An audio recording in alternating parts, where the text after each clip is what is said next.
Ha şu yukarısı var ya Hasan.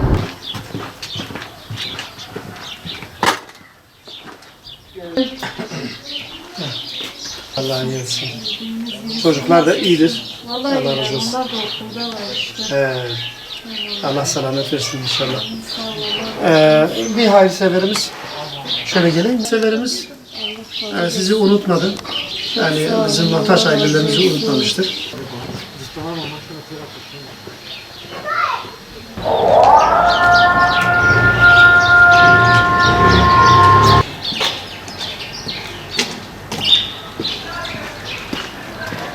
Olmaz.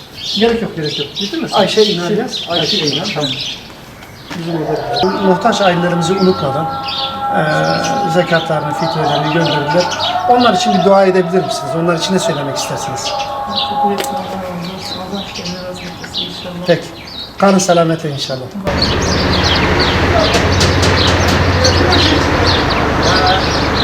Onlara bir miktar para dağıtmamızı istediler.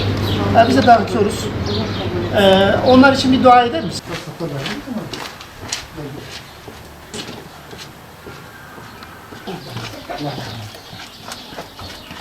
Hadi hayır yok şekilde baş bir ya. Hadi şekilde. Hasan. بكل ما جهة شي بكن أنت خدان خير أفكار جبو محتاجة أيضا من محتاج شاندو تمام جاء أمددو ونجي جوان دعاء بكن خدي خيرا وقبول بك خدي تشنو خشان خدي وان شفا بك يا رب. Tamam mala vafa. Sağ ol.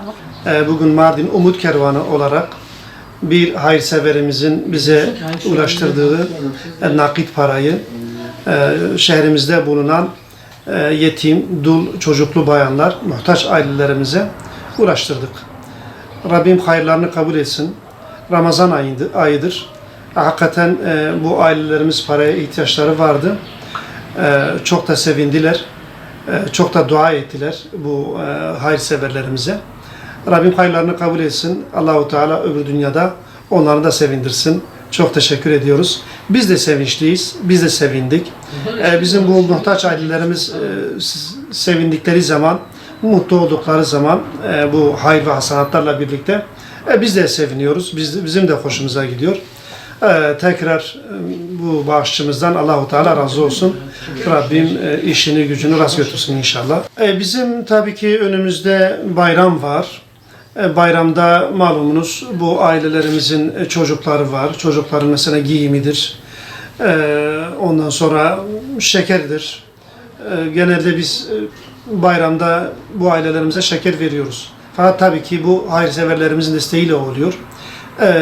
Böyle bir şey olursa inşallah yani onlardan tekrar destek bekliyoruz. Olursa bu ailelerimizi tekrar sevindireceğiz inşallah. Rabbim hayırlarını kabul etsin. Muhtaç ailelerimize bir miktar para dağıtmak istediler.